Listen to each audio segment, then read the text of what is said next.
This is the video for section 2.4, derivatives of other trig functions. So before you watch this video, make sure that you do preview activity 2.4. Stop this video, do preview activity 2.4.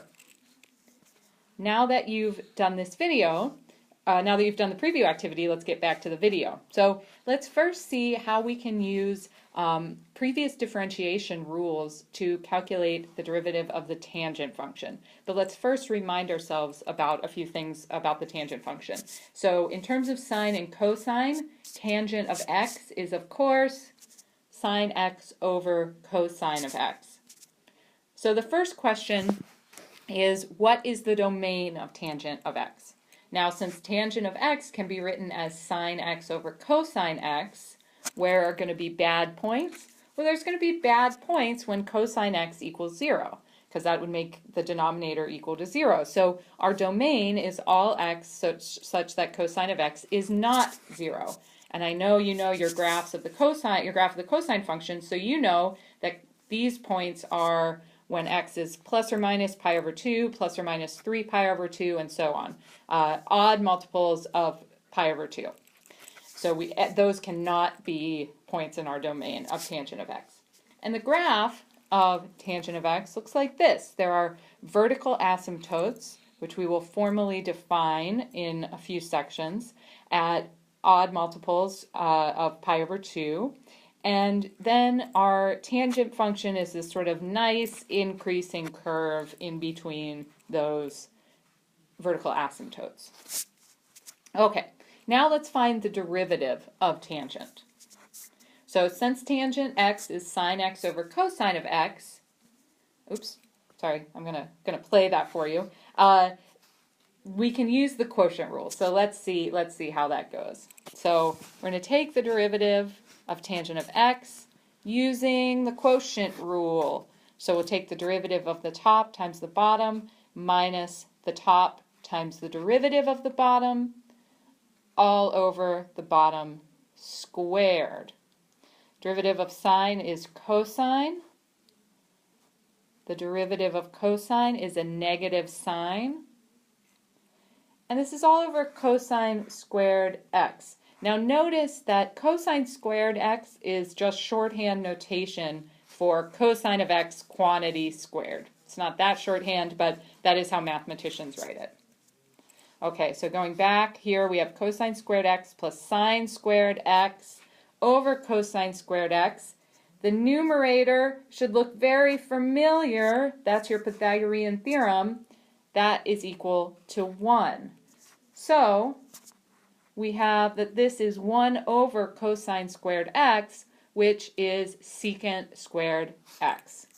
So our conclusion is that the derivative of tangent of x is secant squared of x.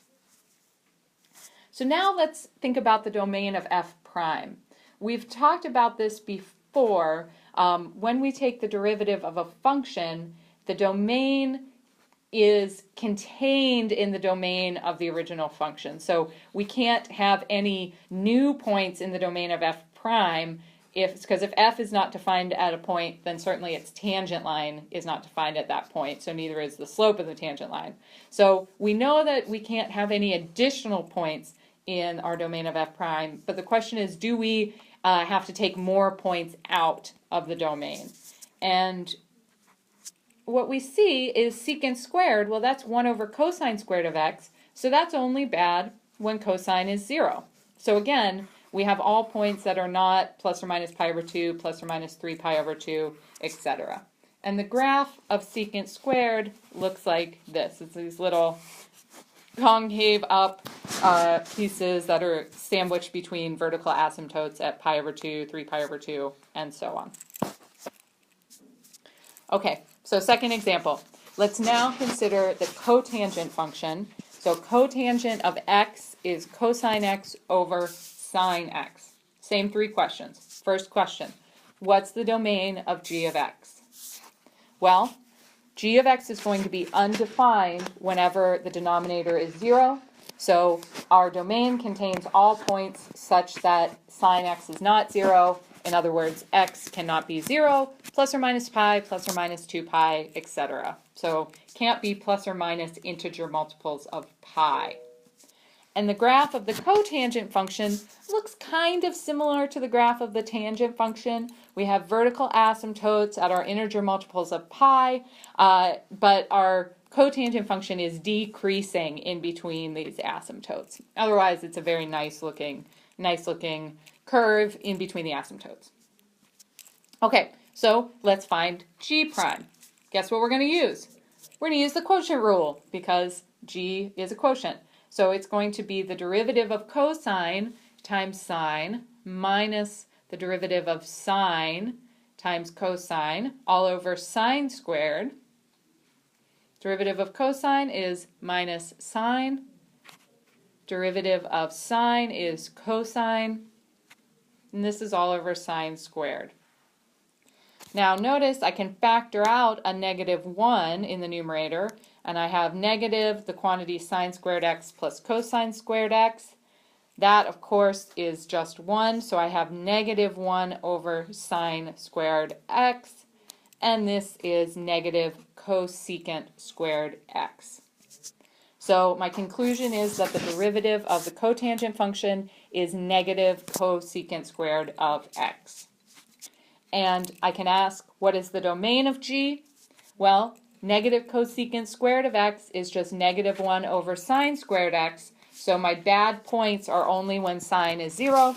So my domain is all x such that sine x is not 0. In other words, x is not 0, plus or minus pi, plus or minus 2 pi, etc. And the graph of negative cosecant of x are all these little concave down bits here sandwiched between my vertical asymptotes.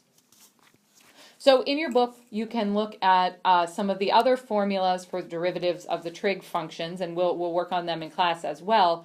But you should get some practice before class on combining these differentiation rules for the trig functions with some of your other rules that you've seen before, like quotient rule, product rule, sum rule, etc.